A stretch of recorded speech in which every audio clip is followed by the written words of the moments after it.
going to get going here. Cheryl Longinati is going to be joining us shortly, but we had 3 cancellations of members, unfortunately, tonight. So we're going to be going with a smaller group than normal, but we also have a lot of material to cover. So I want to make sure that we get started and rolling on time.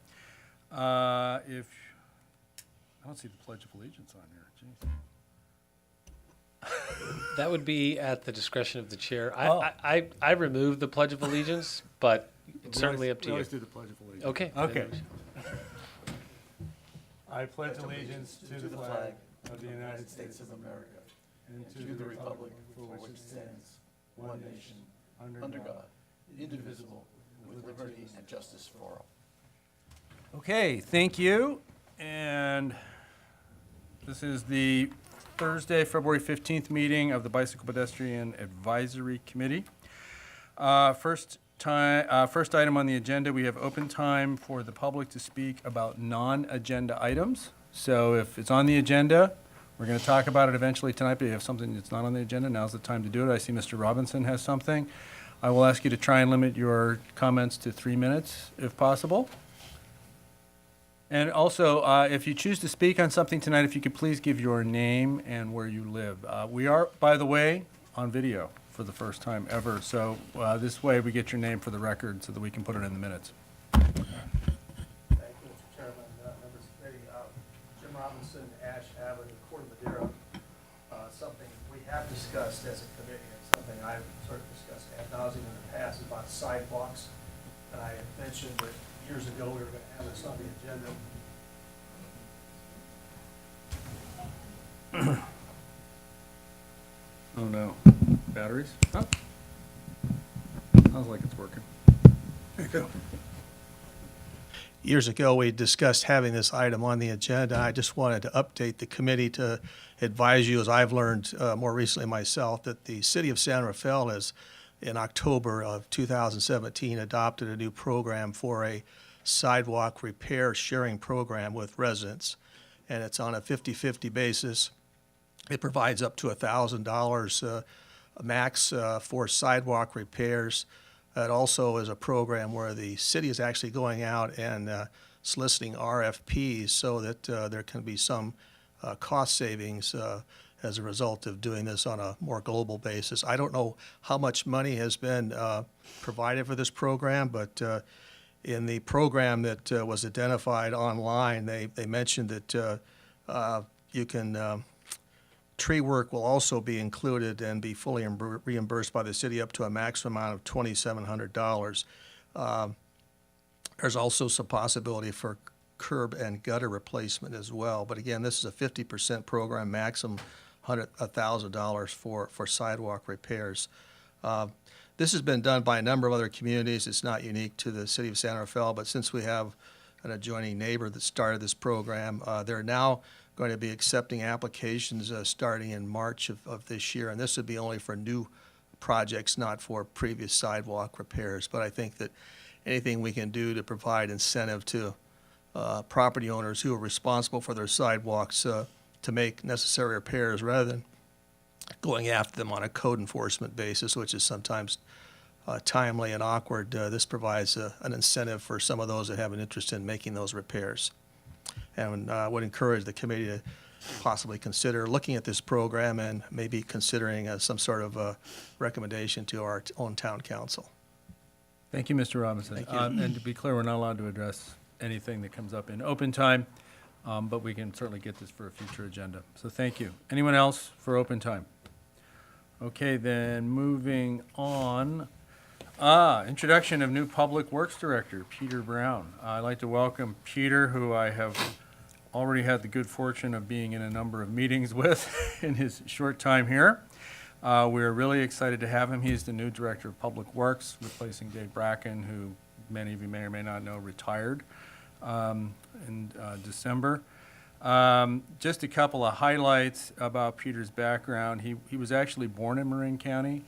I know from talking to him the other day also, he spent a lot of time in Petaluma, went to high school with Todd Cusimano, and knew Todd.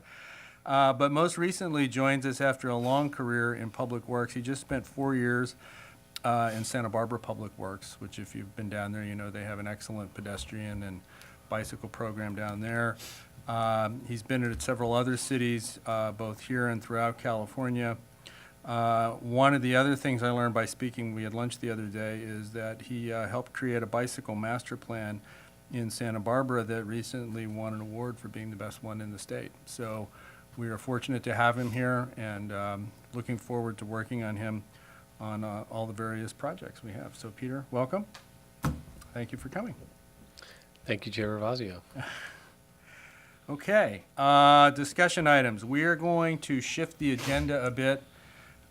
We have Lieutenant Theo Menares here with us from CMPA, and we want to try to move his item up. He is here to talk about the Sausalito Street speed limit signs and enforcement. When this came up recently via email, we had a complaint from a resident, and this has been a subject of in the past as well. So I guess first we'll do a brief report from Peter. Thank you, Chair Ravazio, members of the BPAC. So as Chair Ravazio just outlined, we did indeed have resident concerns about speed on Sausalito, and I learned that this has been an ongoing issue, as you mentioned. So the folks who live on Sausalito, which connects just about 300 or 400 meters from here to Tamalpais Drive and goes up the steep hill towards Alta Vista and Chapman, the gradients there are 8 to 10%. It's a steep roadway.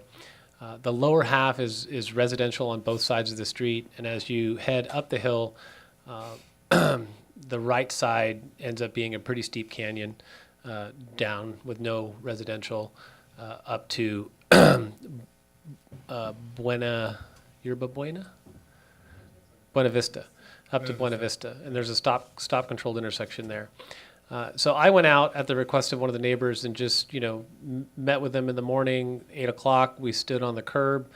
One of the officers from Central Marin Police Department came out as well with a radar gun, and we just observed what was going on. We talked to the neighbors about their concerns, and for me, as I like to do field work, I don't want to be at the desk all the time.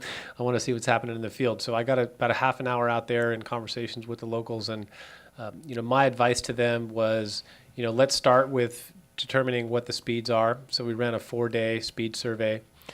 We found, with coordination with PD, we found that about 80% of the speeds were in the 20 to 30 mile an hour range. The posted speed limit's 25, as all residential neighborhoods in Corte Madera are.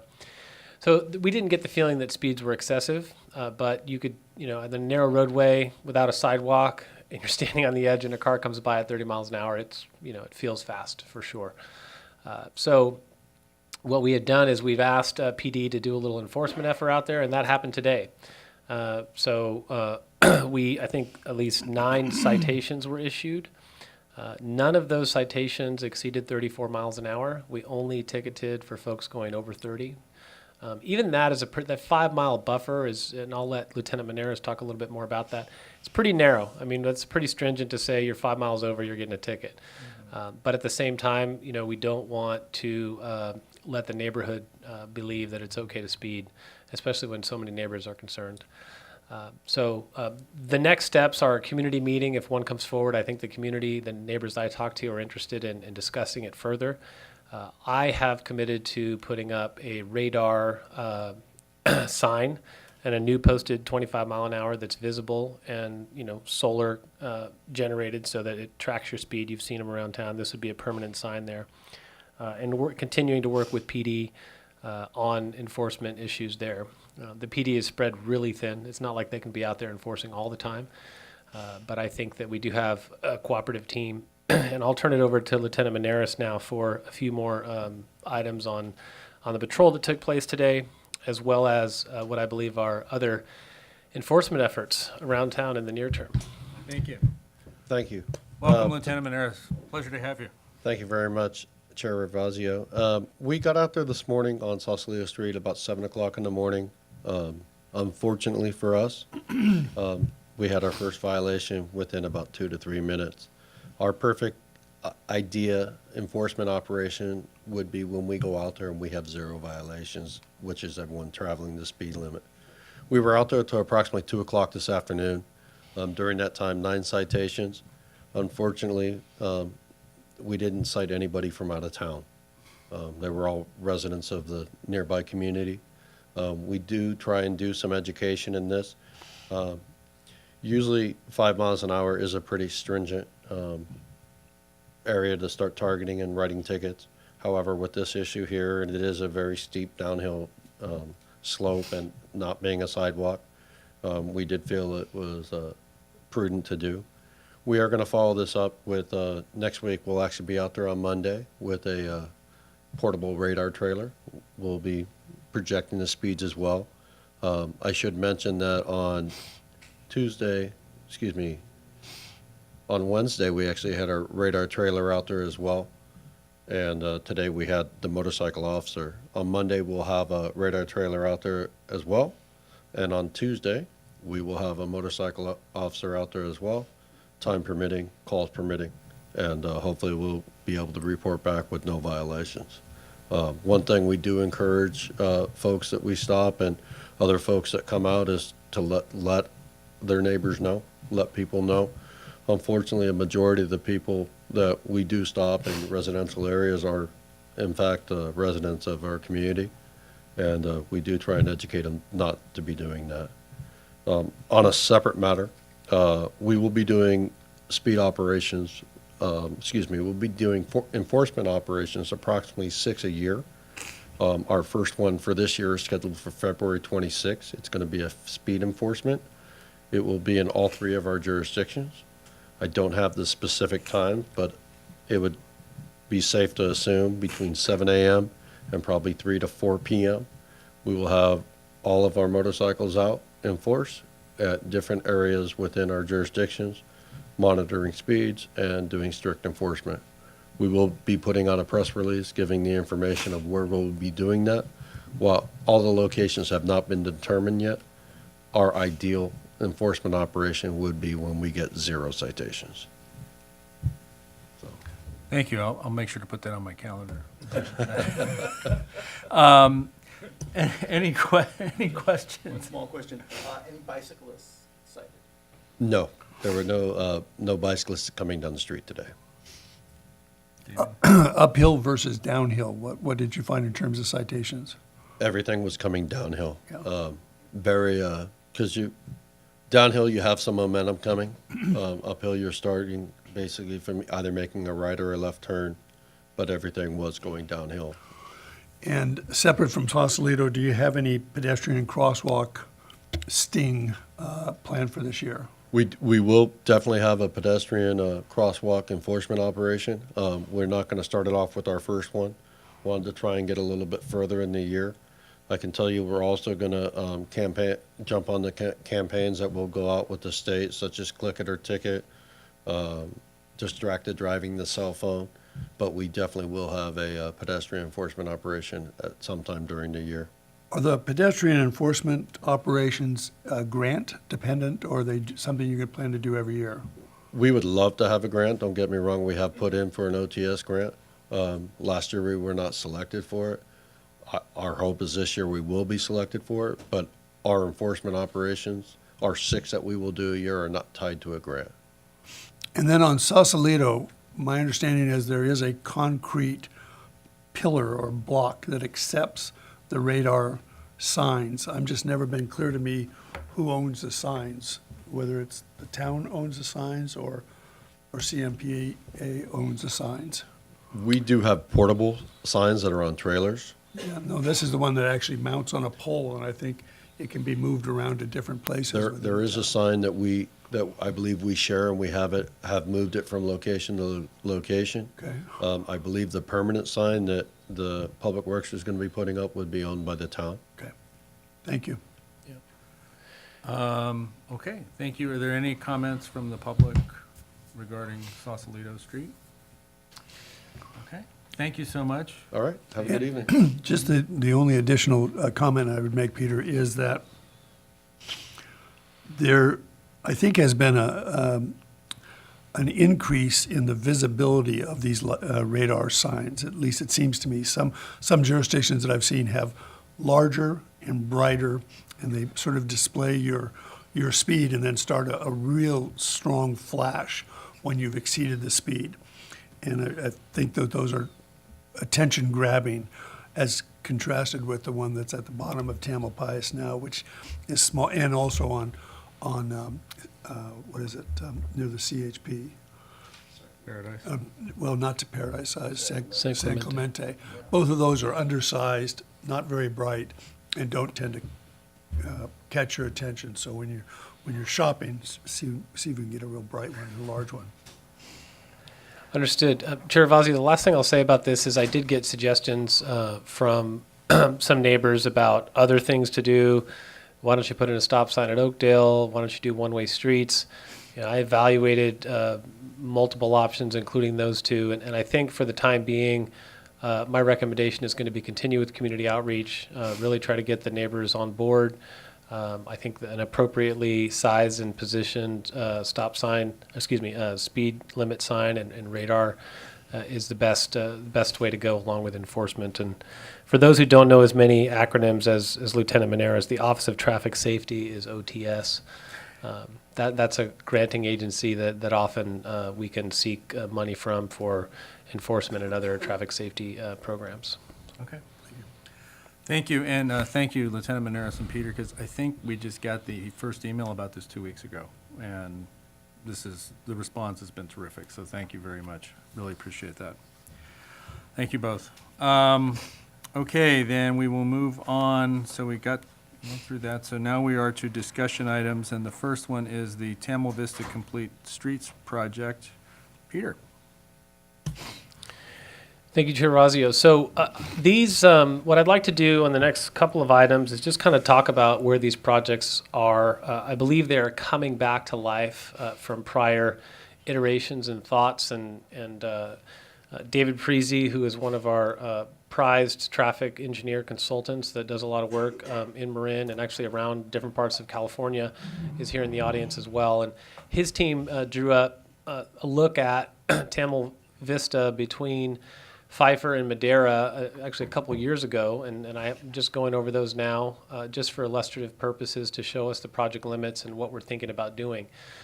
So this roadway is, in my opinion, ripe for a complete streets treatment. So I think it may have initially been considered for bike lane additions, which it does need.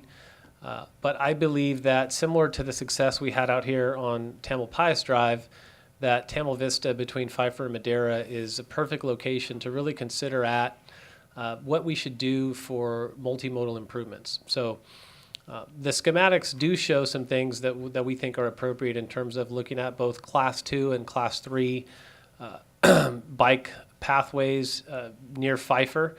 The reason for the Class 3 in the southbound direction is primarily because of the left turn volumes you need to access 101 at Warrenham. So we don't really have right-of-way or width to do too much more than a Class 3 through there, but luckily speeds are low, and that would be something of an interim improvement.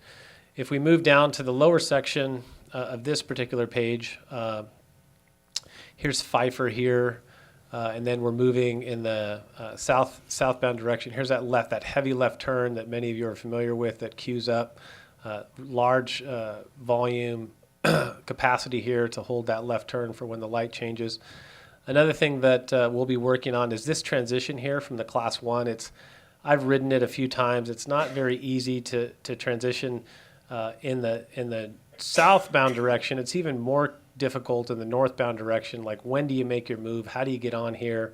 Do you act like a pedestrian and come across the cross? There's lots of things we can do to improve this interface for both bicycles and pedestrians, in my opinion.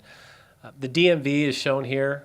I think that there's an opportunity to look at potentially acquiring some right-of-way here. That is obviously not up to us, but we can pursue it. I think we need the width in this particular portion of the roadway to really look at how to improve it. And when we talk about complete streets, we obviously talk about improving ADA ramps and pedestrian crossings. There will be some kind of PED actuation. I don't really want to call them flashing beacons anymore because those aren't actually permitted right now. But there are different types of treatments for pedestrian safety that we're looking at doing at the locations that have the highest PED volumes in the corridor. If we move a little further to the south, there's right-of-way exists. It's about between 40 and 45 feet from the face of the curb. So that to me tells me there's room for 3 lanes, maybe a slightly narrow center left turn lane, adequately width vehicle lanes, and probably what I would call minimally widthed Class 2 bike lanes. And in discussing this with my team and with Mr. Parisi, I think what we would do in lieu of green lanes throughout the corridor, we might start with cat track treatments that kind of like highlight the conflict zones where bikes and cars are most apt to interact with one another. I think that might be a nice way to start.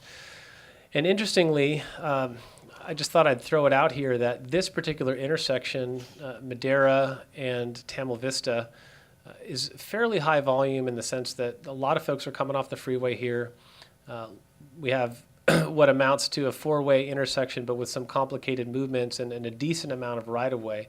And, you know, something that I'd like the BPAC to be aware of is that a roundabout treatment here is something that really can enhance vehicular movement and ped and bike safety. One of the things that happens at stop and signal-controlled intersections is that when something goes wrong and someone runs a stop sign or runs a red light, really bad things can happen. And that's where you get what we call severe collisions. Roundabouts have a much better track record for that. It's hard to run a roundabout. So you know, by geometry and design, they tend to slow vehicles down and decrease delay. So just about by every measure that we look at from a traffic engineering standpoint, how long you have to sit and wait, how safe it is, and how functional it is, roundabouts are, you know, what I like to call a superior traffic control device. And I know that in conjunction with the Corte Madera Inn, that was up for redevelopment at some point in the recent past. Some drawings were done, and I'm just going to throw those out there to whet the appetite of the audience and BPAC, because I'd like to bring back this idea of a roundabout. I think this is a great location for Corte Madera to potentially experience its first roundabout. Here is how it would be overlaid, at least in a preliminary drawing, without having to really impact right-of-way on any of the corners. And then, you know, this is a little bit more complicated in terms of how you deal with ingress and egress from these different driveways. This is one particular way to handle it. This is basically an elongated roundabout that will control traffic and get folks headed in the right direction. Remember, this is also an off-ramp from 101, so you know, people do have to slow down quite a bit to make this 90-degree turn. So speeds come off here. So this is all to be determined, but what I would like the BPAC, again, the BPAC and the citizenry to know that you know, in my professional opinion, roundabouts are really important to get on the ground, and they have a lot of benefits, and so I will be hoping to work with the community on the benefits of them, and this may be a location where Corte Madera, if the council were to decide in the future, might see its first roundabout. That is the end of my update for Tamil Vista. So we're in the beginning of design phase. I think that one of the first steps for our consultant, CSW and Parisi, is to survey the street to really understand, you know, what it's like out there in detail. We're also going to have to make a decision on the pavement condition and determine through some boring and some very specific work, should we do a slurry seal there? Should we completely rehabilitate the street? There's potential for water main work as well into the roadway. We haven't determined any of those things because it's early on, but I did want BPAC to be aware that this is a project that has begun and that you'll see more of in the near term. Great. Any questions from BPAC? Okay, open up to the public for comments. And again, please, 3 minutes. We have a lot of stuff to get through tonight. Hi, Peter. My name is Cindy Winter. I'm from Larkspur, and I think these initial plans look very, very good. You mentioned cat tracks. What are they? I've never heard that term before. It's a way, I'm not sure if I'm to take questions directly, Chair Ravazio, Yes, is that okay? please, go right Okay. ahead. Yeah, so simply Pretty put, informal. okay, it's just a way of, instead of a complete painting of a green roadway, say that is here, you'd put what amount to green boxes and then pavement color and then green boxes and then, and basically it looks like, if you're familiar with skiing, the tracks that like a cat would make when it's that kind of yeah, cat. yeah, All right. yeah. But basically, it skipped green boxes, and really what that has become in the transportation industry is an indication of a conflict zone. So that way, bikes, people riding bikes and people driving cars know that when they cross skipped green colored pavement, they're to be hyper aware that a bicyclist may be approaching. All right, thank you. And then, did you say you were thinking about a roundabout at Tamil Vista and Warnham? Would that be possible?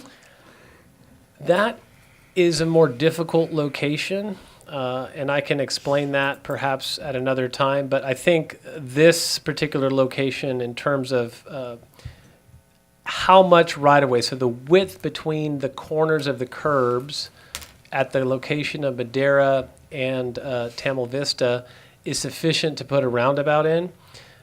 The same condition doesn't exist, say, here. This is where you're referring to at Warnham. It's, in other words, we'd have to take right-of-way from other property owners to drop in a roundabout here.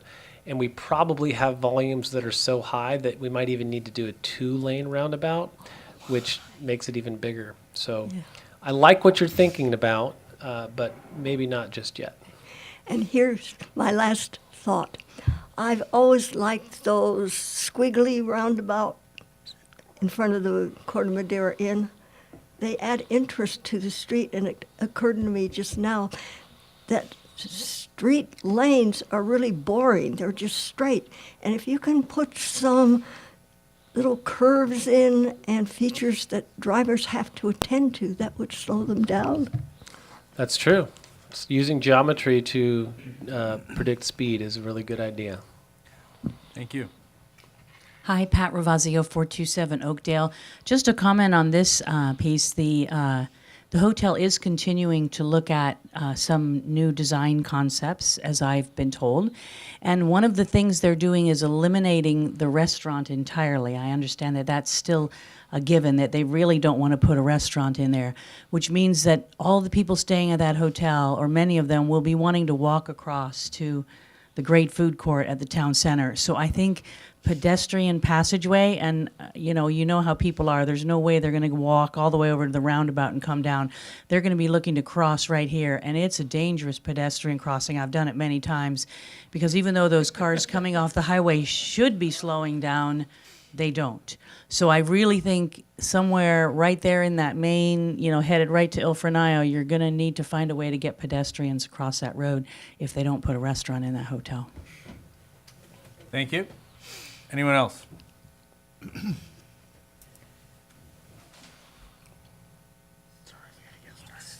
Again, Jim Robinson. I didn't intend to speak on this item, but I haven't yet seen this configuration.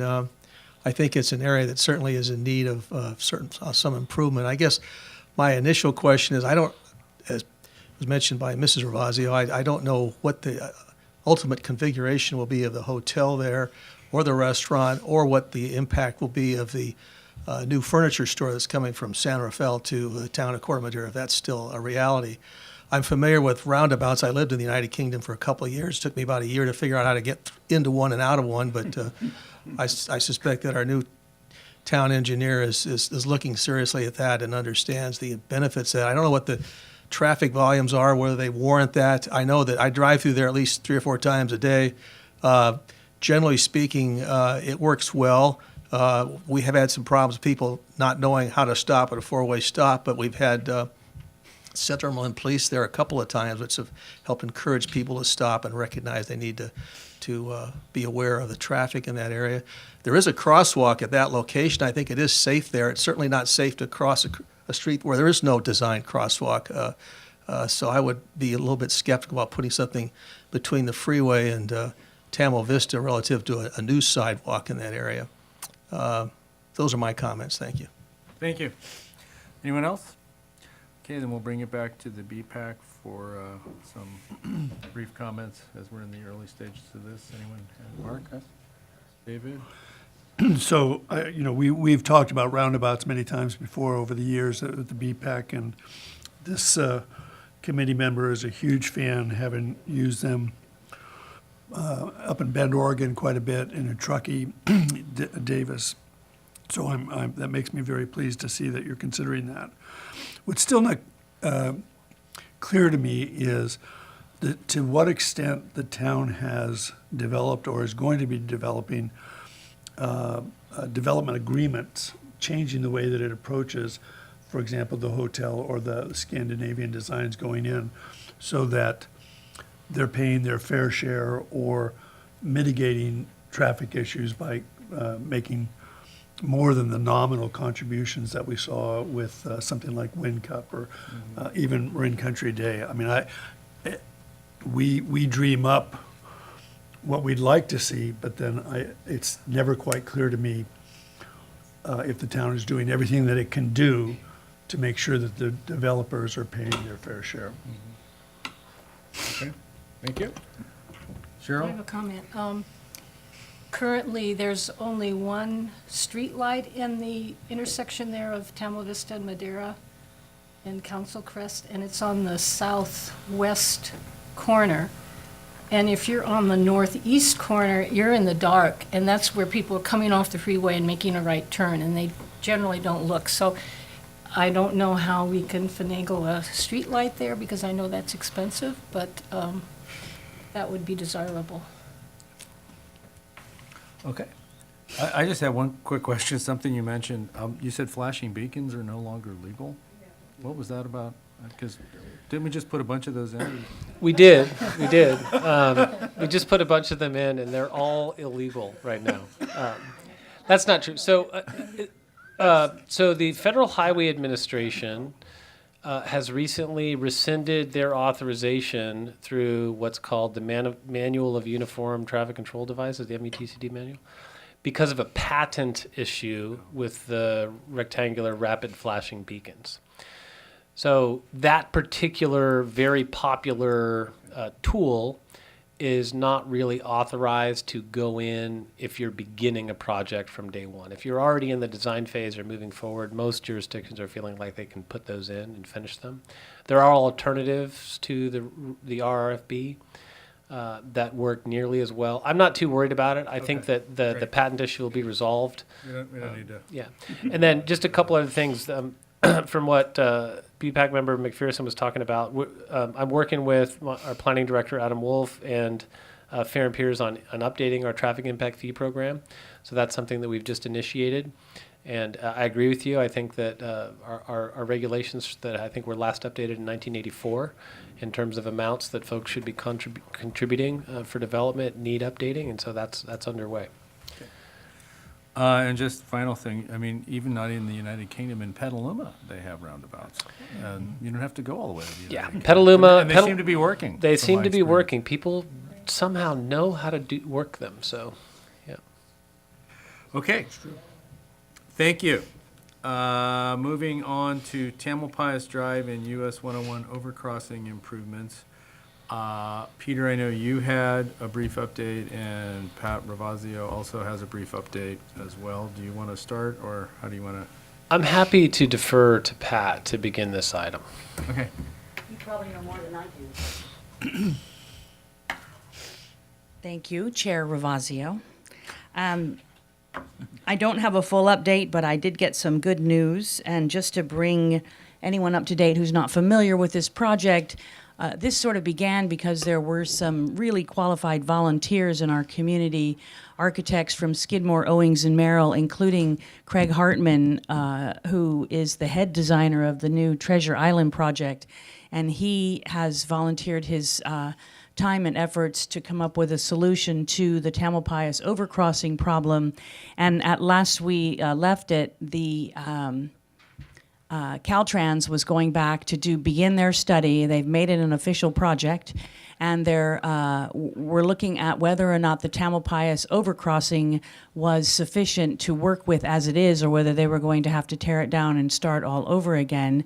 And in part because Caltrans right now has a mission of reusing and recycling and working with existing projects, and also because the overcrossing wasn't as bad as they thought. There wasn't as much settlement and so forth. That I did get word from one of the Skidmore, Owings, and Merrill volunteers that Caltrans had pretty much said, yes, this looks good.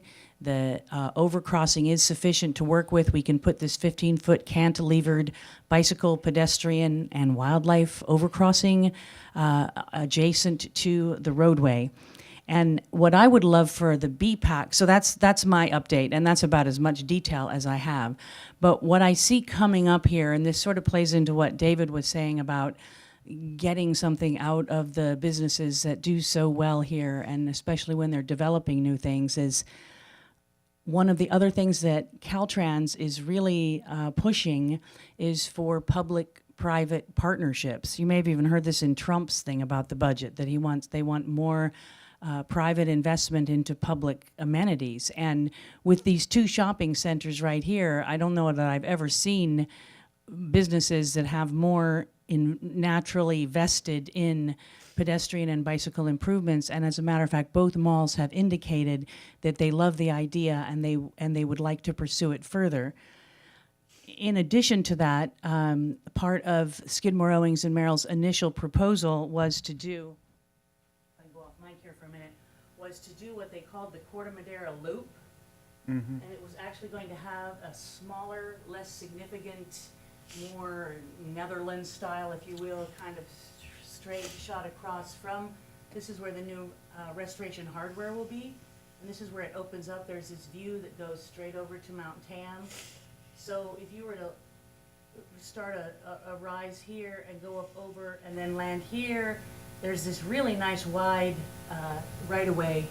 I don't know if you've noticed, but between the town center and 101, there's this really nice open space here that might be somebody's waterway or something, I don't know. But the thought is that what everyone is referring to as the retail bridge could be a more specific private investment in our community, that the malls, if we can do it on the Netherlands less expensive budget of merely a few million, you know, we may be able to get the shopping centers to invest in that. And what I'm seeing we're coming up against is the lack of a vehicle or a way to bring these partners together and work out funding and work out who pays for what and how. But whether we're just talking about hanging flower baskets and park benches and water fountains and lighting on these amenities, or whether we're actually talking about them building their own bridge as part of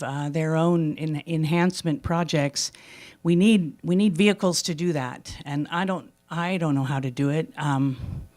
Maybe that's Peter's area. Maybe he knows that. So I think that was it. Let me just check and see if I had any other points on this. No, I think that was it. Just, I did want to say, as proof that we do know that there is money on the table and these people coming in to develop our town do want to do more and are ready to do more, when I spoke to the sustainability director for Restoration Hardware after they got their approval from the town, they were really surprised that we didn't ask for more.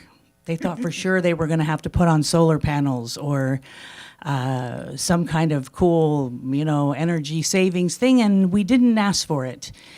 So I think we got to start really asking and really pushing to get best practices in all things, bike and pedestrian and other areas, that we get best practices out of these developers, because they'll do it for Corte Madera. We're a great location and they want to be here. So I hope we'll start asking for more. Thank you. Peter? Chair Ravazio and Pat, you'll be happy to know that I'm not one that's afraid to ask for more. So, so I spoke with District 4 Deputy Chief Director Dan McElhaney yesterday. So I got I guess what I would call the hot off the press update. So the BPAC is probably aware that there were two meetings in October and November that focused on both bridge engineering and traffic engineering. From the Caltrans standpoint as to the feasibility of the bridge. Those meetings basically are occurring within a project development team. The next team meeting is February 27th at 2 p.m. I'll be attending that and representing Corte Madera at the Transportation Authority Marin offices in San Rafael. What I also learned from District 4, is slightly different than what you might have heard from Pat Ravazio, is the determination has not been made as to the taking down and complete need to rebuild the bridge versus being able to use the existing bridge. I do think that they are leaning in the direction that structural soundness is there in terms of using the existing bridge, but I do not think that that determination has been finalized yet. So I just wanted to be clear about that. And then in terms of what's called a project initiation document, Caltrans calls it a PID. That is the first phase of developing a project, and everything that's going on to date is what's called pre-PID work. So we're just trying to scope, figure out what the problems are, what the solutions are, and I think the community is really out in front of it in terms of coming up with some really creative ideas, so we're in a good shape there.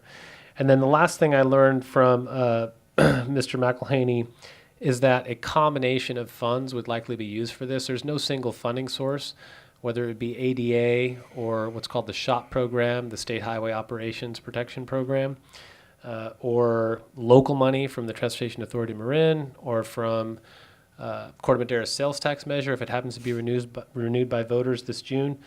There's also asset management and bridge maintenance money that Caltrans could access. And really, in speaking with Mr. McElhaney, he says that all of those sources will need to be tapped into to achieve this kind of pretty high-cost project. So it's very early on, but I know the community is involved, and what I'll do at our next meeting, we're meeting on the even months. So if a month starts with an even number, we'll have a BPAC meeting, and we'll do it on the third Thursday. So come the third Thursday in April, I'll come back and let you know where we're at. Great. Fine. Any questions from the BPAC?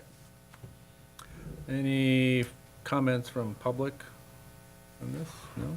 Okay. Any other comments from the BPAC? Okay. Thank you, Mrs. Ravazio and Mr. Burns, for the update. So we'll now move into committee member reports. Are there any reports from members of the committee? Mark? I have a small announcement, which is to say that since You need to talk into the microphone. since November of 2017, I have been serving on the Policy Council of the MTA as the senior member. I don't mean that I'm the oldest member there, but, or that I've been there the longest, quite the opposite, but representing seniors in particular on the Policy Council of the MTA. Oh, great. Marin Transit Authority? That's the one. Okay. The Metropolitan Transit Authority, nine Bay Area counties. the Regional, county. the whole region. the region. Wow. Oh, okay. And that's different from the commission? That is the Policy Council to the Metropolitan. Commission? Yeah. Oh, okay. Great. Cheryl? The only announcement I have is that we were contacted by Marin County Bicycle Coalition to inquire whether we would do the Bike to Work Day in May. And consulting with Bob, we said yes. So I'll get back to members and recruit folks to be out there. Again, it's been fun each year. Sure has. David? Nothing. Nothing. Okay, I don't have anything either.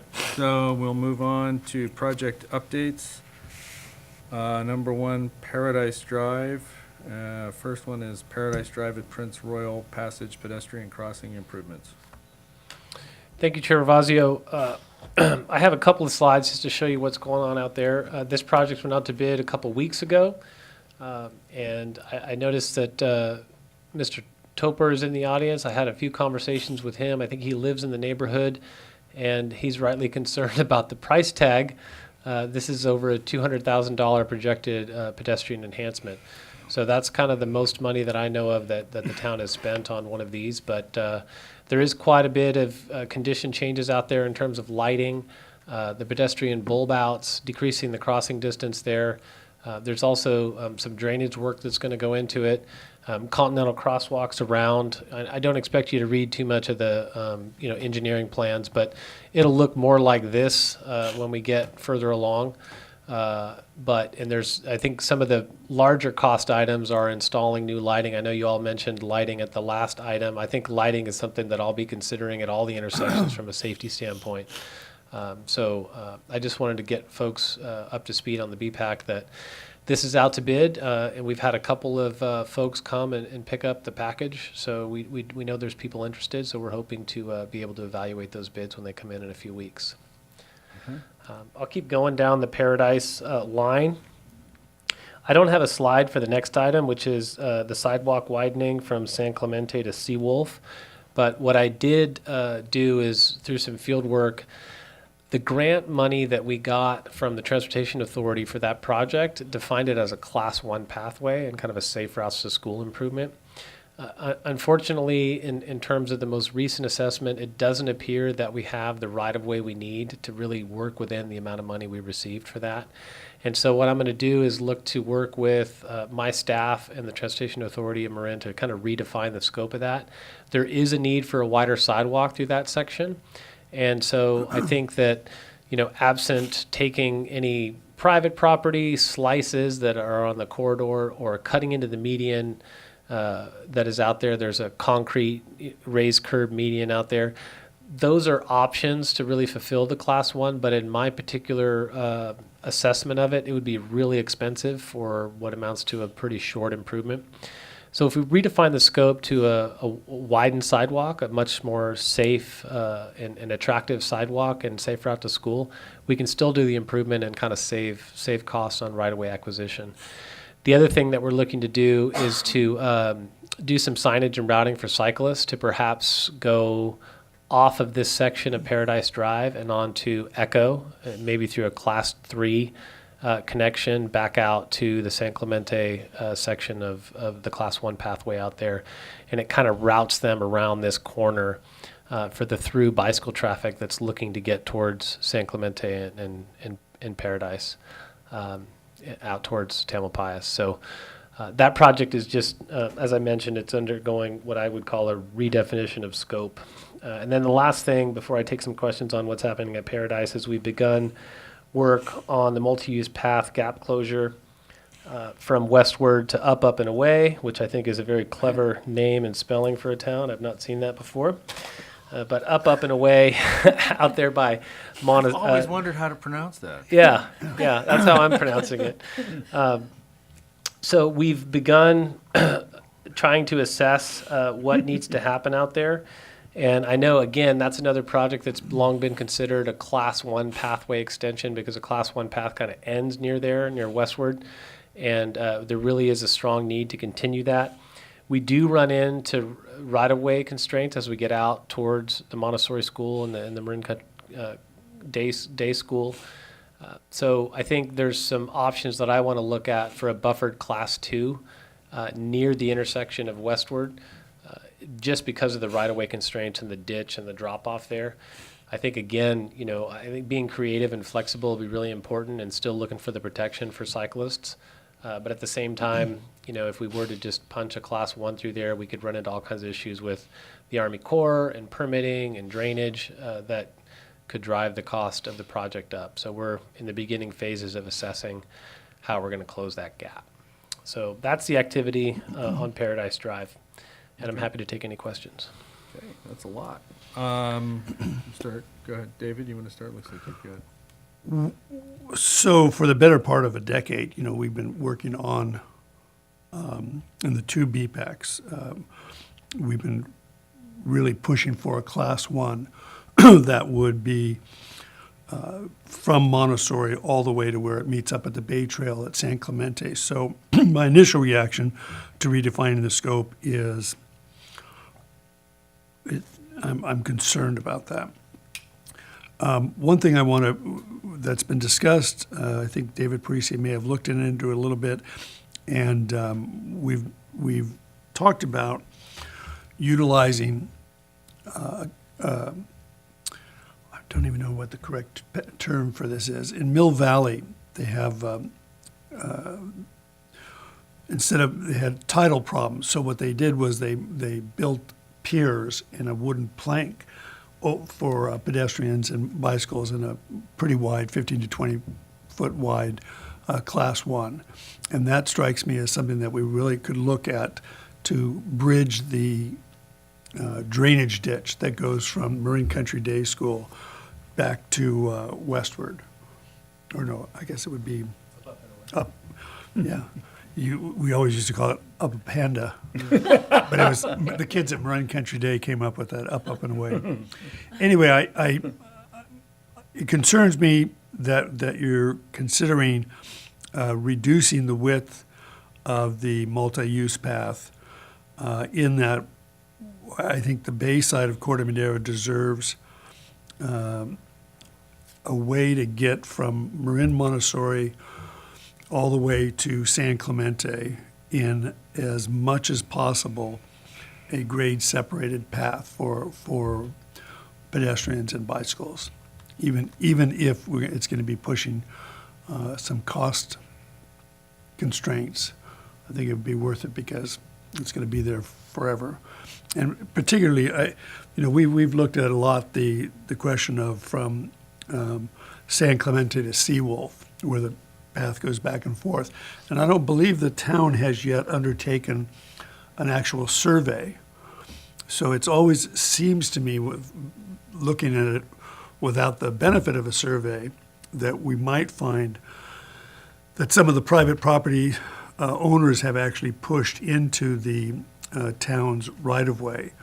And I guess I wouldn't want to see any decision made about reducing the scope of the width of the pathway until we actually have a survey that tells us how much belongs to the town and how much belongs to private homeowners out there. And just a reminder, we're trying to just do questions at this point. Oh, Sorry.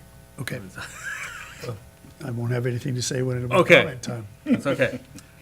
No problem. We're pretty loose with that kind of stuff. Any other questions? No, thank you. Cheryl, questions? Does the redefining this, of the Paradise, the sidewalk widening and using echo, would that also possibly involve some wetlands questions, Corps of Engineers questions? Because it's kind of adjacent to the marsh there. Yeah, there's an existing path there that's pretty well beaten. So, it's clearly being used already. So the type of improvement we do out there would really dictate, to what level we would need to see, permits and stuff. But, that's all to be determined. And I appreciate your concerns, Mr. McPherson, about, changing the scope. The bottom line is we got a few $100,000s of grant money. And, what's been scoped is a $3 to $4 million project for a very short section of roadway. So if the council's willing to, spend that kind of money, I'm happy to, pursue it. What I'm looking to do is to find out what kind of project can be delivered for the amount of grant funds that have been acquired. So there's going to be a trade-off there. But I certainly hear your concerns. I think that a contiguous Class 1 is very important. I don't think it's going to happen in the next few years, but I think as we build appropriate pieces with the resources that we have, we can get there. I had a question about the sidewalk widening on Paradise Drive, San Clemente to Seawolf. So I thought there was a survey being done there. Was the survey done? I believe the survey's been completed, yeah. Okay, and have you had a chance to review the information? I have not reviewed it personally yet, but I have been told by my staff that the property lines have been established and right-of-way doesn't exist for an ASHTO-approved Class 1 pathway. Okay. So. Okay. So we don't have as much room as we thought we did. And I know there's also that big wall from the pump station. Exactly. there, too. And so I think when the grant application was written, that may have been an oversight. Right. And the Echo solution you're talking about, that involves going down Echo to the end, and then there's that sort of path that connects over to the path. So Correct. you're talking about exploring an option that would actually route bicyclists through there and make that kind of an official path so that they can avoid that curve. Exactly. Okay. Yeah. I just wanted to clarify that. I wanted to make sure I knew what you were talking about. Okay. I don't have any other further questions. We will open it up to the public for comment.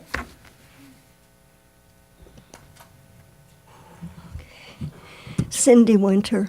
This will be nothing new for the BPAC, but I am concerned again that the crosswalk at Westland is not being considered, as far as I know, in the Westland to Upland project, because you have about a 95-foot-long crosswalk at the base of a steep hill.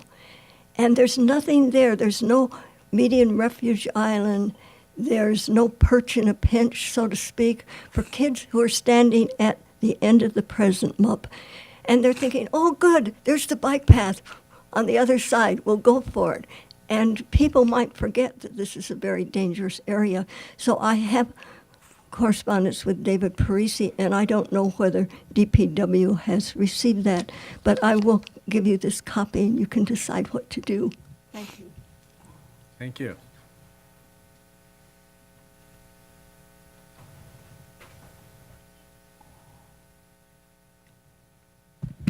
George Toper, I heard mention about the concern for lighting. And an interesting study would be for someone to go drive on the streets in the town that have lights and see where they're placed and not placed and what could be done with them. As we come to this intersection here, which has gone out for bid, I live right near that corner. And I'll just give you a couple of numbers. And I've gone out there at night.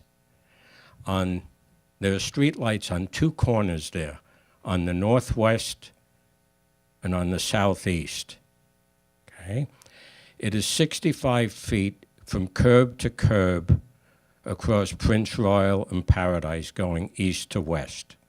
There's a street light, the one on the northwest corner, that illuminates that entire crosswalk. It is 68 feet curb to curb across Paradise Drive. Okay, so a difference of 3 feet. There's a street light there. And instead of spending $50,000, which it'll cost to put in a street light, to tear up the streets and to do the electrical and all of these things, why doesn't someone just look at the street light on the southeast corner? And I don't have the measurements, but I'll give you an example. The street light on the southeast corner has what I'd call a 2-foot arm, meaning the light is 2 feet from the pole. The street light on the northwest corner has a 10-foot arm. So couldn't we just put a 10-foot arm on that other street light and save $50,000 and put another street light somewhere else? Now, I've been told this is going out to bid. And I understand that bids have to be accepted, but they don't have to be funded. And then I would imagine in the normal bid process, the contractor who provides the bid gives you a date for how long it's good for. This quote is good for 30 days. So if nothing gets done in 30 days, you can start over and say, we just need a longer light. It's amazing what happens when you go out somewhere at night. And even driving over here, seeing where the width of the arms, how many street lights are over crosswalks, how many aren't over crosswalks, how many are in the median, and how many aren't in the median. So I think a little research could be done that might save some money. And I think it would save quite a bit of time, not having to dig up the street, even when they're going to put the bulb out there and, dig up the street and do all of this, okay? Thanks. Thank you. Anybody else from the public wish to speak? Okay, hearing none, we will bring it back to the BPAC for comment. No, thank you. Cheryl? Well, I appreciate your looking into the echo alternative, even with David's concerns about having a continuous Class 1. My dream is that actually we would, and it's a dream, in all the work that's going to be needed for flood control and sea level rise, that we would, and reinforcing the levees out there, that we would actually have a path that would continue east, and a generous Corte Madera citizen, maybe perhaps in their Will would will us their property so that we could cross back and get onto a street. That's my dream. So I'm putting it out there so that the public can hear that. But anyway, the echo is the first step, so. David? No additional comments. Okay, can you address the issue with the lighting on that? Let me just preface this with, and I know you've only been here a couple of months, it probably seems like 10 years already, but I just want to emphasize for everybody in the room the strong public interest in getting these first two projects completed, because they are both, the Cove School opened a couple of years ago, and both of these, and that's the crosswalk at Prince Royal as well as that sidewalk, are real high traffic zones in the morning and the afternoon for kids. One of the things we've been really successful at is getting a lot of kids in that school to bike and walk to school, and these are heavily trafficked areas. We have gotten a lot of feedback from parents that we need to do something as soon as possible on both of these. So I want to make sure that you understand that background as well. I appreciate that you're coming into a new situation, and things weren't always done the way, perhaps as carefully as they should have been. But anyway, so if you could address the situation with the lighting first. Thank you, Chair Ravazio. So a couple things.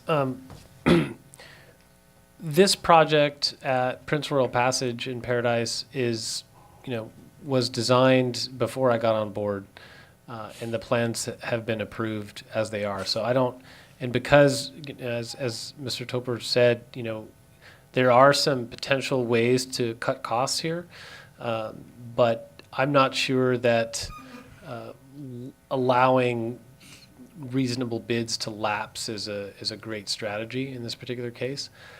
I think what was most compelling that I heard from him is surveying the existing conditions in town and really doing a comprehensive assessment of where we have lighting issues, correlate those with safety concerns, look at the collision record, and really determine what the most cost-effective way is to improve lighting in the most, I would say, strategic locations.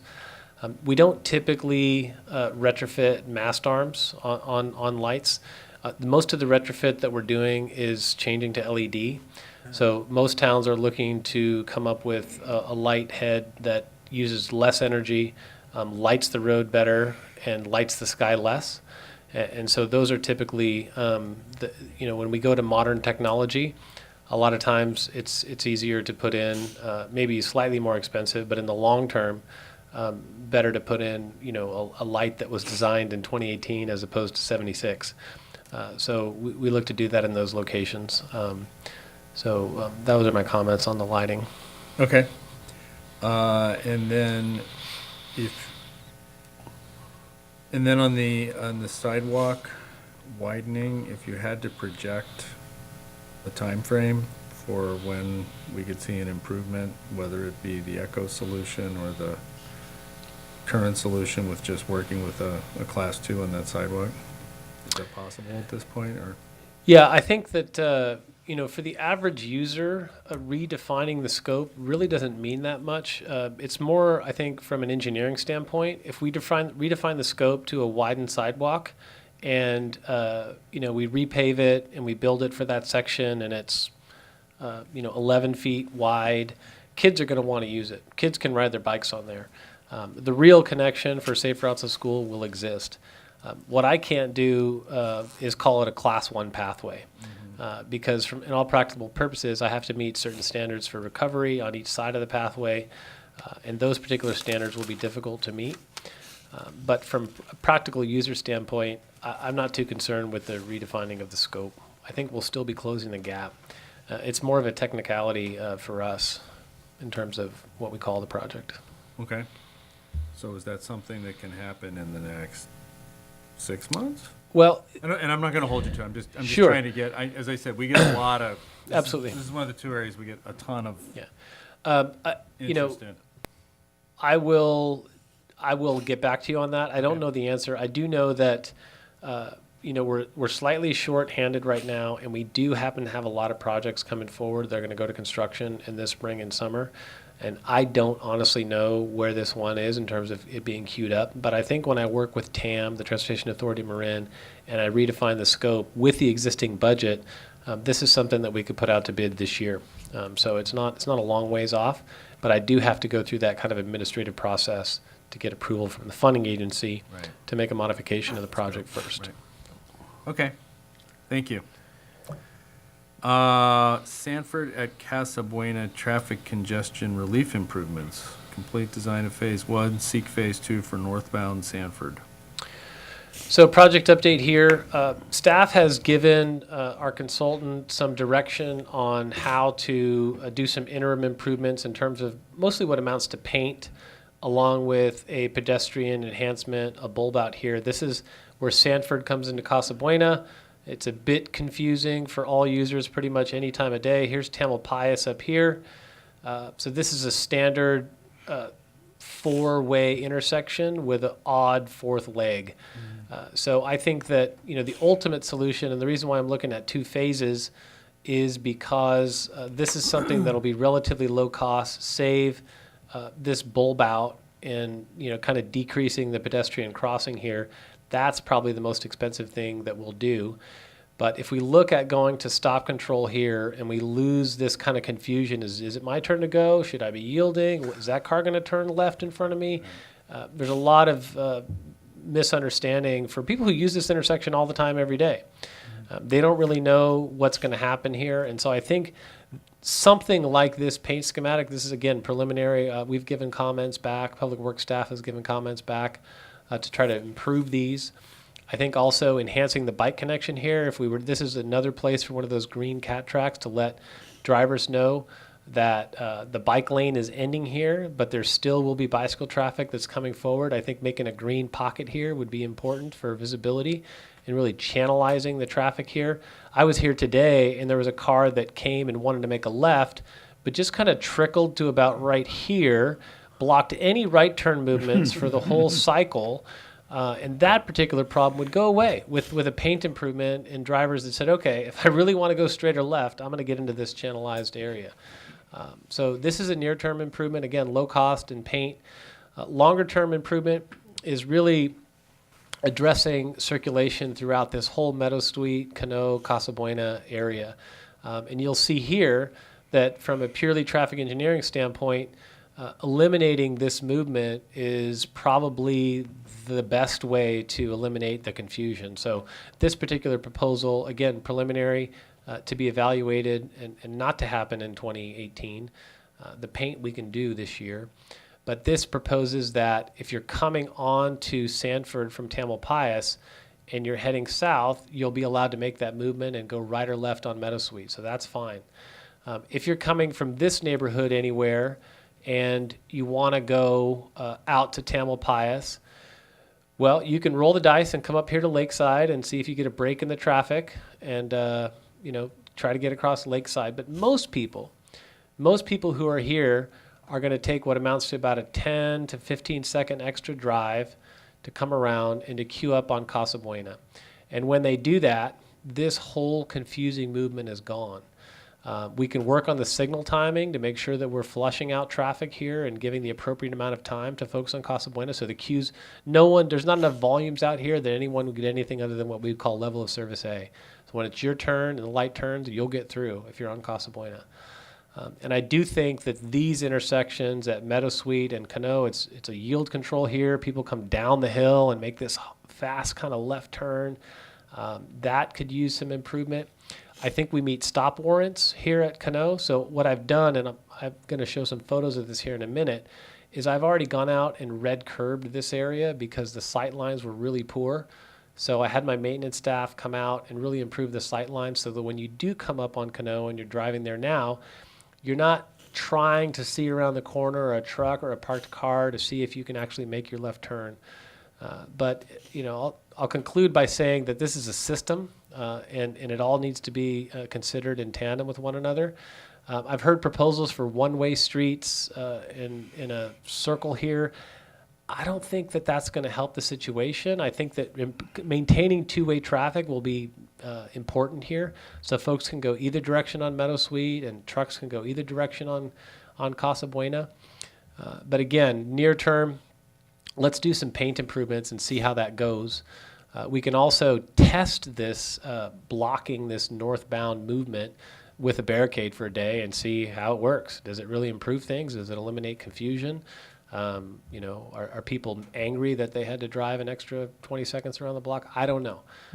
But this is what we're looking at, and this is, again, something that hopefully we can get on the ground this year.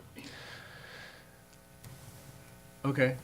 Could you just explain the long-term solution at Sanford again? I want to make sure I understand it. You're going to block the northbound? you said? Right. So right now, the major issue at this intersection is the fact that this needs to be cleared all the time. And it's for- a yield, It's right? a yield control That's right now. right. Some people yield, some people don't.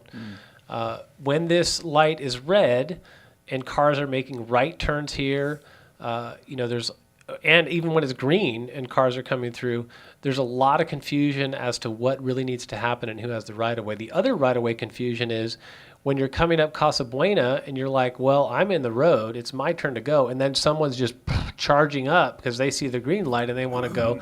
So it's a safety issue because it's a free-for-all. It's a smorgasbord. And so I think this ultimate solution eliminates all that confusion. Personally, for the BPAC, I would design a bike pocket in here. I don't think there's any need to prevent bicycles from having this access. They certainly will know when it's their turn to stop and yield, and hopefully not throw themselves in front of another vehicle. So this basically just doesn't allow vehicles to come right here on Sanford. And I've heard, well, what about if they cut through Pete's parking lot, or what if they cut through? Those things could occur. There's ways to make those issues addressed. But if you've tried to drive through Pete's parking lot, it's not exactly a great cut through. There's a lot of people pulling out of there, and sometimes they're waiting for a parking space and they just have their blinker on. And I really do think that the neighborhood would get used to this movement. I think right now, if I had to guess anecdotally, I think 30 to 40% of the folks are coming up Cano to Casa Buena right now if they're coming from Meadow Suite. Maybe more than half are making this left to come to Sanford. But again, the volumes aren't that high, and the change of the behavior would be relatively easy. And we would eliminate all of the confusion and all of the queuing and all of the potential issues here. So, yeah. Okay. Any questions from BPAC? Yeah. Yeah. I have a question. The stop for vehicles going south on Sanford, there at right by your cursor there. I'm unclear as to why a stop is needed there. It's a yield control now, and I think I expressed that earlier to you, but I want a little more clarification. Because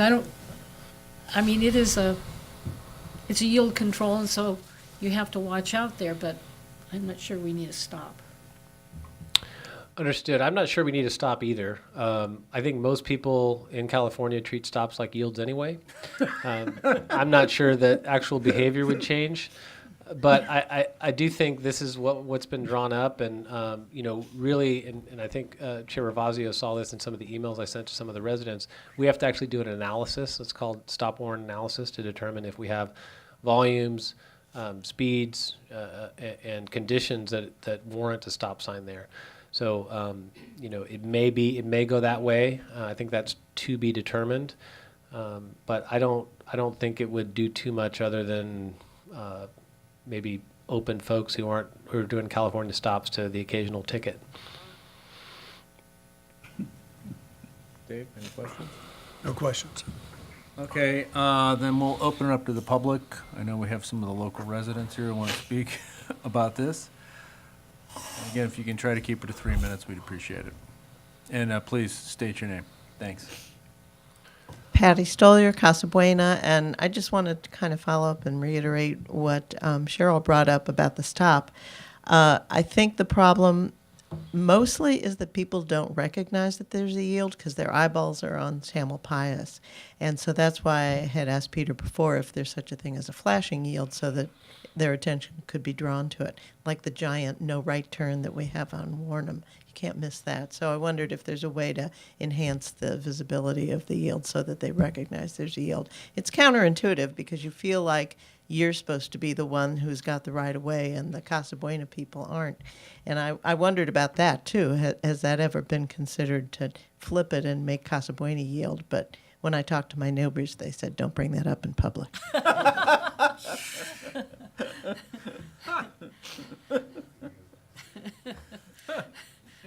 Patty, you understand that these are being videotaped now. Yes. You just They're watching television. George Toper. It'll be on the website. I'm a little disappointed, but I'm not surprised. You know, I remember when we had incandescent light bulbs, and then they came out with CFLs, and then they came out, now we've got LEDs, right? So some of us dutifully went from one to the other to the other. And sometimes we had to change a light fixture. A lot of times we didn't. So the fact that you would say you don't want to retrofit a light fixture where all you've got to do is take off a 2-foot light fixture, I will get the, yes, Mr. please. Toper, please restrict your comments to the subject at hand. Thank you. Okay, fine. All right, fine.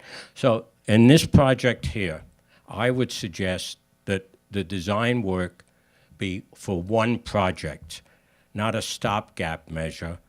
And then, well, let's look at it and let's come back after people have learned what it is. I've advocated for years that this should be a one-way loop.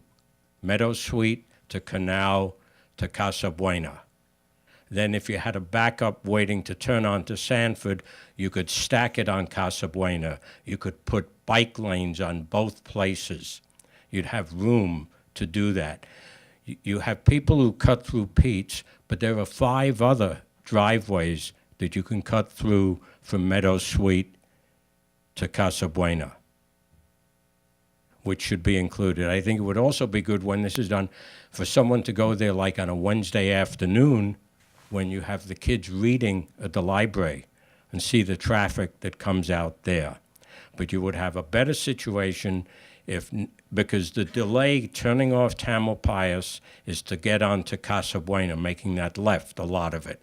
And that's what stacks traffic up, and it just magnifies itself. So instead of doing one little stopgap measure, take a look at the whole thing and maybe do it once and hopefully get it right. Thank you. Thank you. Anybody else? Okay, thank you. Then I will bring it back to the BPAC for comments. Anybody? Mark? No. Cheryl? No? David? Just a minor comment that is sort of tangential to doing this work. If it remains 2 directions, I think I've noticed that the lane width, the vehicle lane width on Casa Buena from Cano to Sanford is a little bit over 11 feet. And it seems to me it would be relatively easy as part of this project to either grind or power wash off the bike lane stripe and bring it down to a 10-foot NACTO width and give the bicycle traffic that comes down from Horse Hill a little more room over there. I think you've only got about, it's a very, very, it's not truly a bike path there on Casa Buena, but it could be wider. That's my only comment. Okay. I think this is really interesting, and I like the idea of doing paint first because I know that's inexpensive, and I think this is going to be a major change for the town. And experimenting with paint, I think, is always a good first step because this is. I actually took the time to drive through this again before the meeting tonight just to familiarize myself with all the streets, and it's terrible. I mean, it's just. And I've had the misfortune of having to go to Pete's early in the morning and come out of there and try to make a left-hand turn, and it's it's a free-for-all trying to figure out who's going to get into the intersection. So I've had an accident there. yeah, fortunately I haven't had that. So I think this is a great start, and I think it's terrific, so thank you. You know, Bob, if I could, I didn't understand the techniques that you would do to do a temporary test to prevent traffic from going northbound. Well, how would you do that?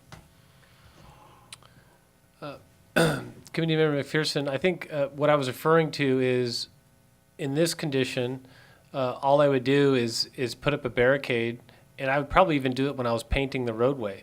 So, during that condition, you would just say, no vehicles allowed through here.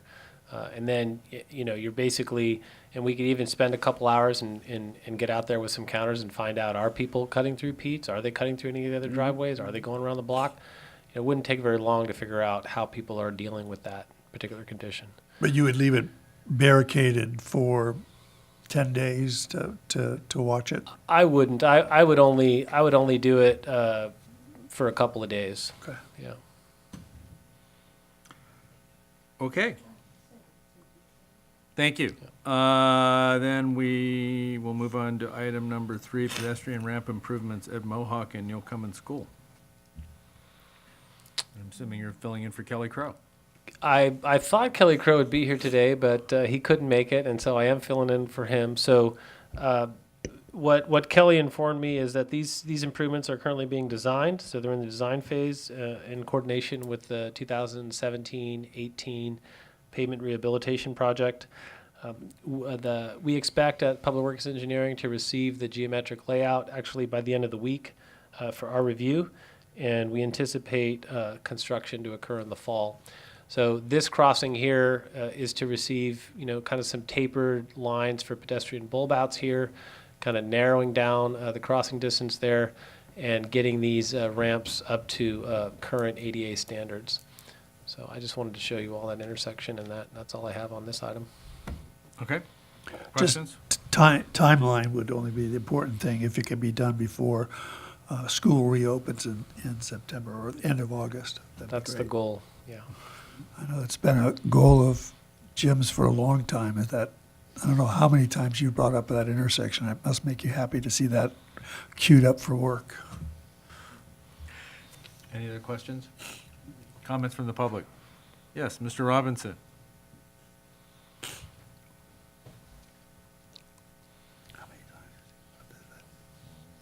Jim Robinson, Ash Avenue. Again, appreciate comments from our new Public Works Director. And by the way, I'd like to compliment him on his getting up to speed on so many issues in this town and being very articulate and going right to the point. I appreciate that as a resident, and wish you the best here.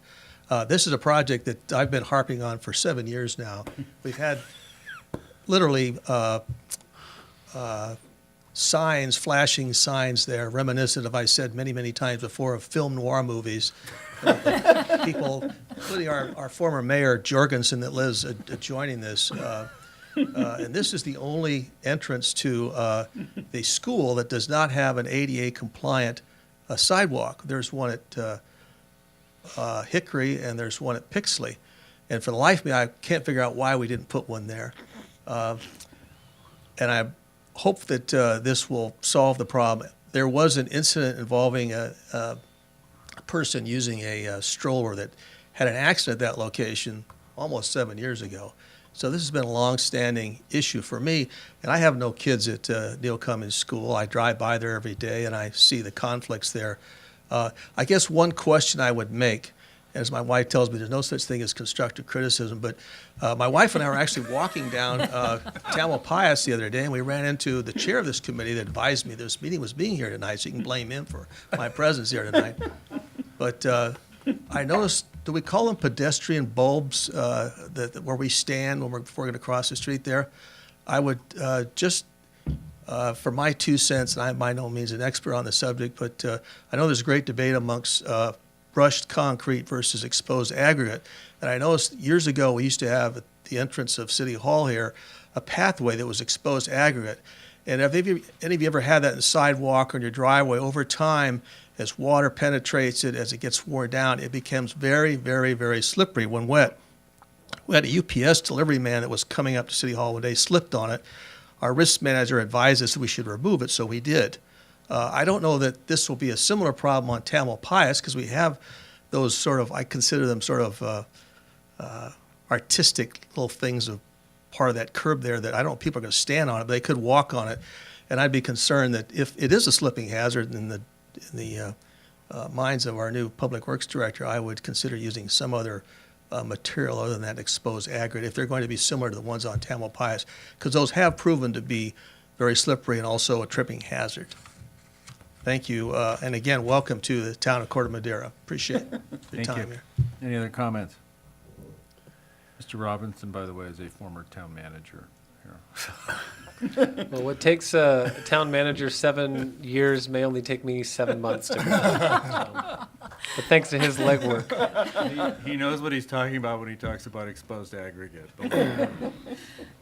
Okay, thank you. And item 4, pedestrian striping enhancements.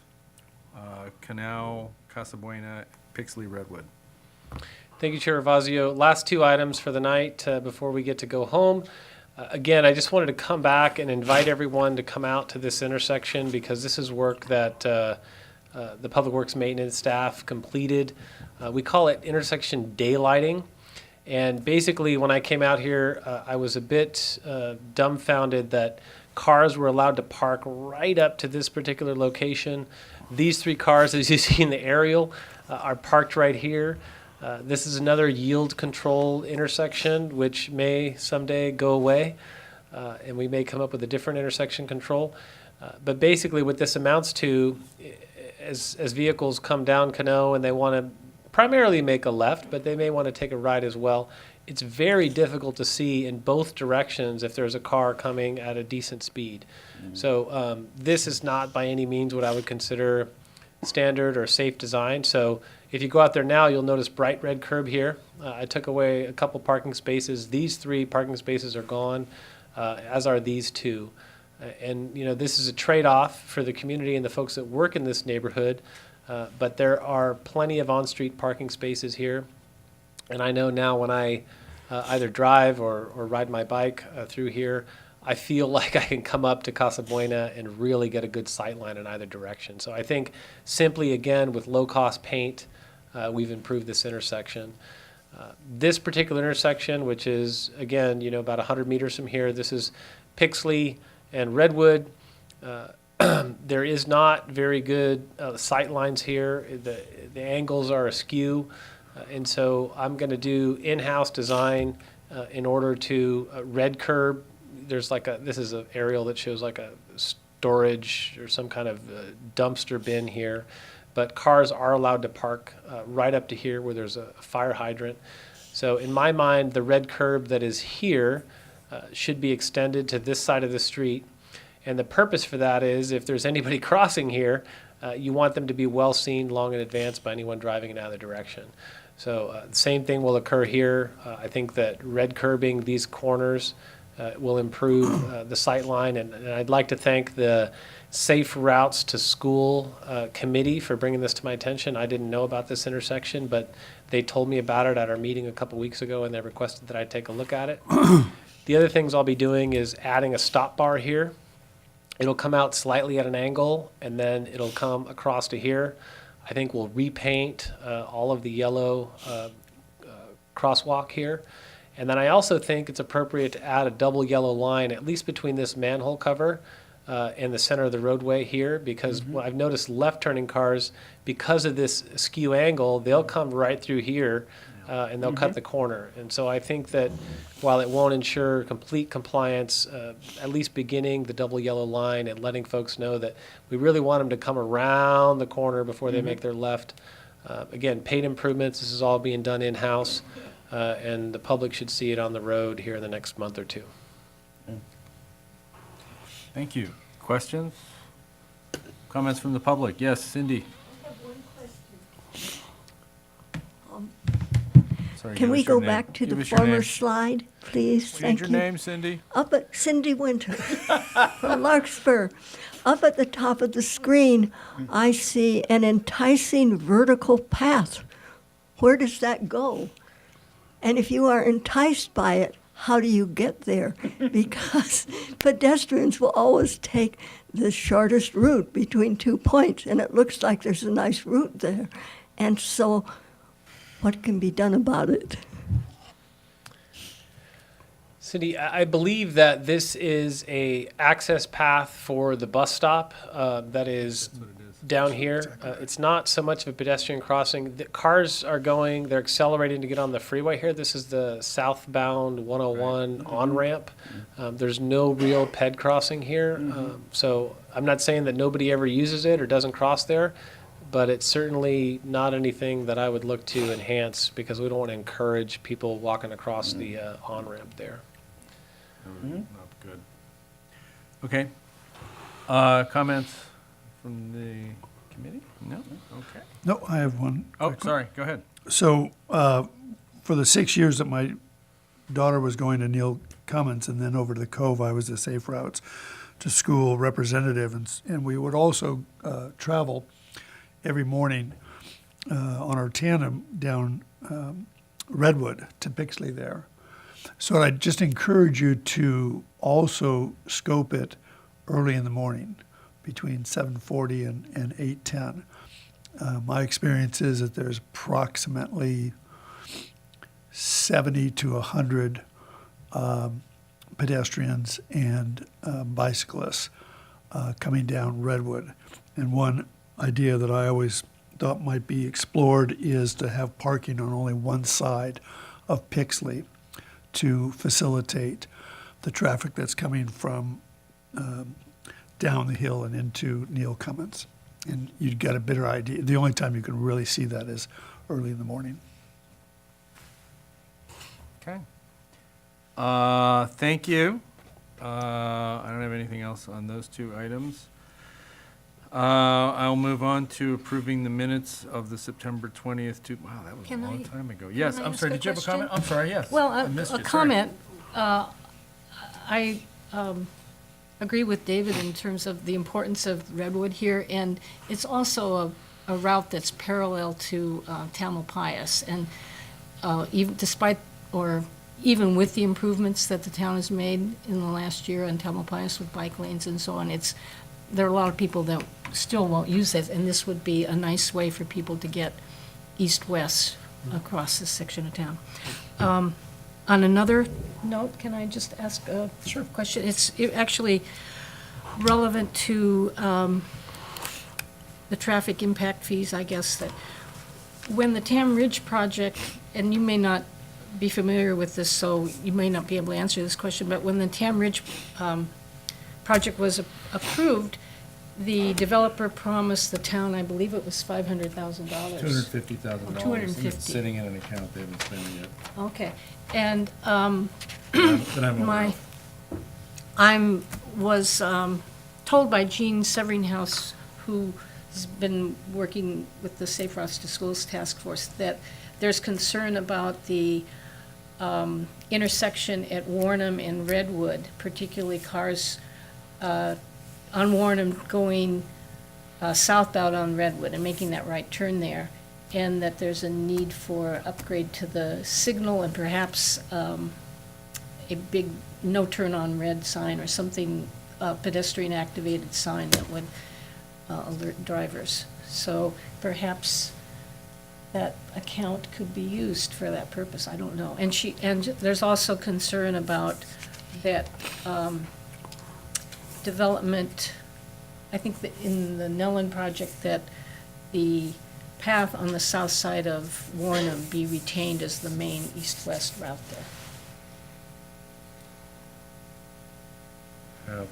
Path on Warnham, just opposite the Tam Ridge. Yeah, I know what you're talking about now. Yeah. I know what you're talking about So, now. Yeah, that project. Those are two concerns that she requested that I expressed tonight to you, Peter. I've taken note of that. I personally would have brought that up at the first item when we were talking about Tamil Vista Complete Streets and that intersection, but I'm sorry. it's fine, yeah. Well, I got those noted. And then thank you also for your comments, all of you, regarding checking that out at a different time of day and, looking at maybe even more enhancements there in terms of how we address this intersection.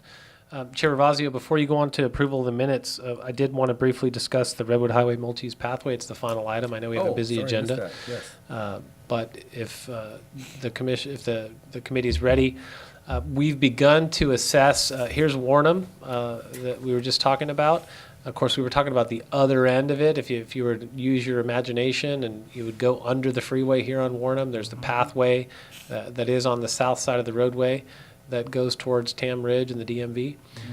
So this is the beginning of the rehabilitation of the Class 1 pathway here. So the main issue with this pathway as it runs along between the wetlands and the village is that the pathway is old and a lot of these trees are uprooting the pathway. So it's inconsistent in width and depth, and it's received some damage from a lot of the tree work. So we've begun preliminary design to determine if the pathway can be rehabbed, ground down some number of inches and repaved in some sections, or whether the whole substructure of the pathway needs to be replaced. We haven't made that determination yet, but we've begun work on it. Some trees, and this will come back to the BPAC once we know more about it, but some trees may need to be removed and replanted with trees that are of approved variety that won't tear up the pathway. And I think BPAC will be making recommendations at some point in the future as to where those occur, what types from our approved list will be replanted. And the council, I think, ultimately will decide, what the final scope of this project is to be. So again, just preliminary design phase, but basically you see where the pathway goes, just to familiarize all of you. And this is kind of the end where it hits San Clemente, but this is the extent of the project from Warnham all the way to San Clemente. We are looking to rehab the pathway. So I think that's a really important improvement. We'll also come with consistent widths. So right now, if you go out there, someplace it's 7 feet, someplace it's 8.5, someplace it's, anywhere in between those widths. But if we come up with a standardized width with 2 feet of decomposed granite or some other like material on either side that is, can absorb rainfall and do things like allow room for people to step off the pathway, or if you're on a bike and you have to swerve, you're onto a condition that is much more consistent than you would find out there now. So it'll feel more like a 12-foot wide pathway. So it'll be a substantial improvement. But I just wanted to inform BPAC that work has begun. Okay. Questions on this item? I think we talked about this a lot in the past. This has come up several times in the past. This is one of those Peter, ones we thought we were ready to start paving, but I guess it kind of got. Well, and I heard that too, and that was when we were under the understanding that it was simply going to be a minor rehab. But I think when we look more closely out there and we see areas where the pathway is sinking and so we don't have really solid substructure, it's probably not a good idea just to grind it down and repave it there. We're going to have to look at how we deal with drainage and how we substantiate the substructure there.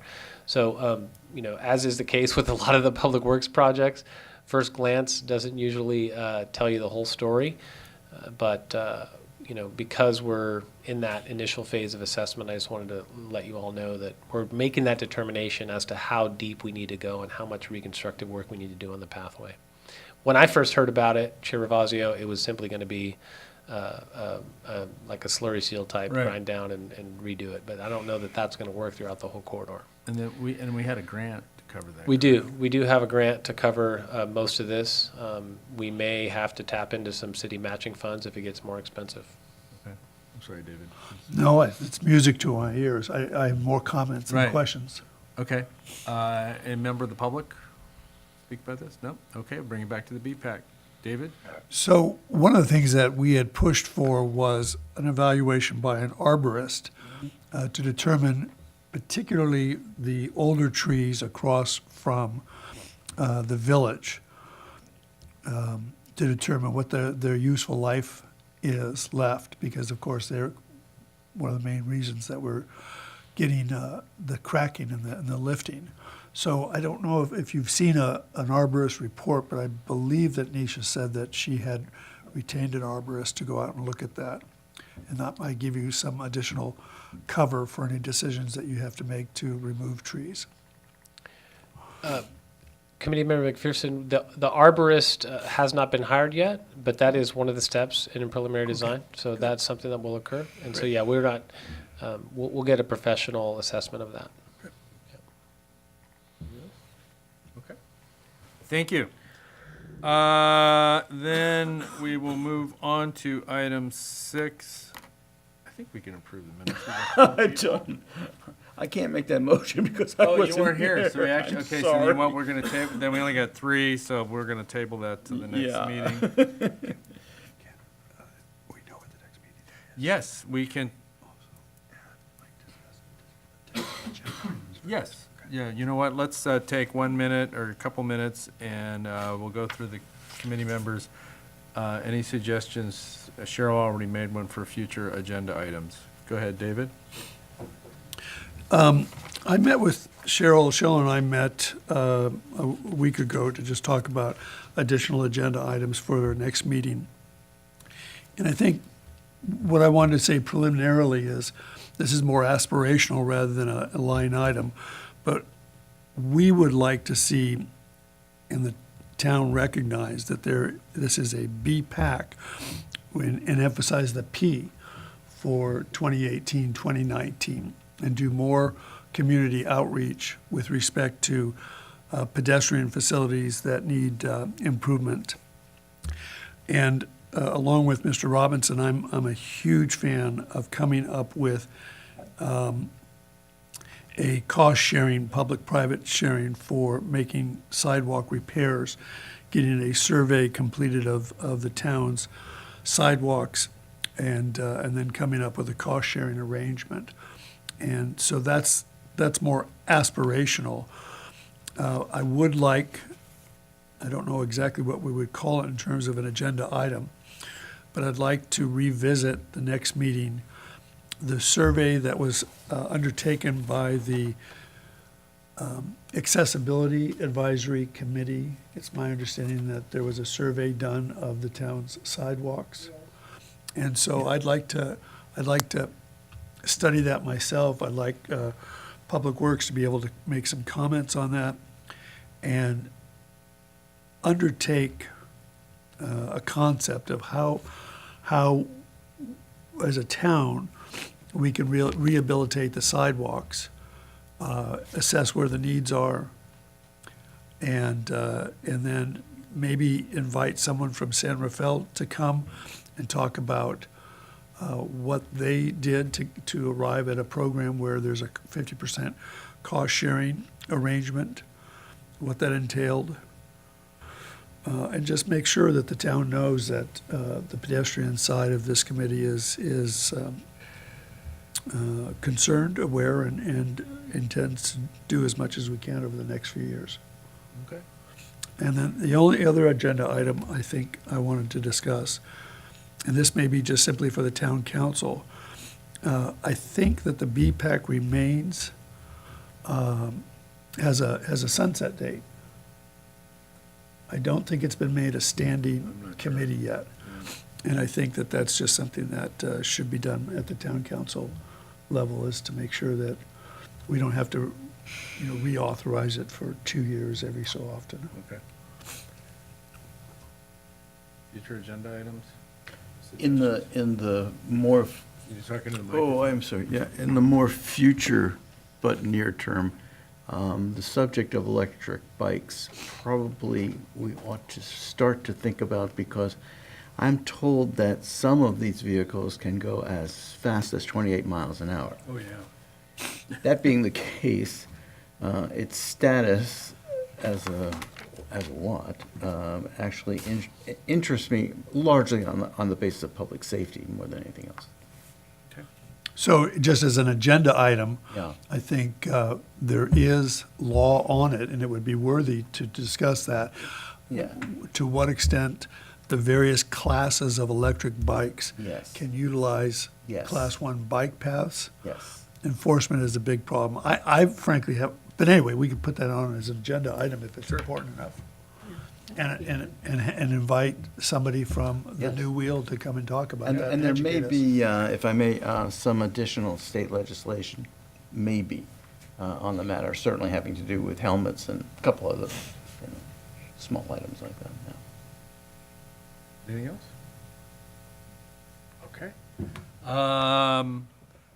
The next meeting date is the third Thursday in April. April 19th. Yes. April 19th. April 19th. Yes. Patty? Patty wants to say something, I'm not sure. I just wanted to follow up what David said. I remember as a member of the Accessibility Commission coming to the first BPAC, and it was all bicycles, bicycles, bicycles. So thank you for embracing the pedestrian aspect of it. I really, really appreciate that. One thing that you might consider is using the Friday newsletter to get the message out that, yes, we are thinking about pedestrians, and to get that to the wider town so that they know about it. And since it's the official year of the older adult, you can tie that in with it, because they are the ones that said that sidewalk was the number one concern, safe sidewalks. So that would be my thought. Thank you. Thank you, Patty. Okay, with that, we will adjourn, and I would like to thank, as always, the members of the public for attending this evening and your input. Always appreciated. Thank you, Peter. Welcome. And thank you. Thank members you. of Wrap the gavel. I'm gonna wrap the gavel. Sure, why not? There we go.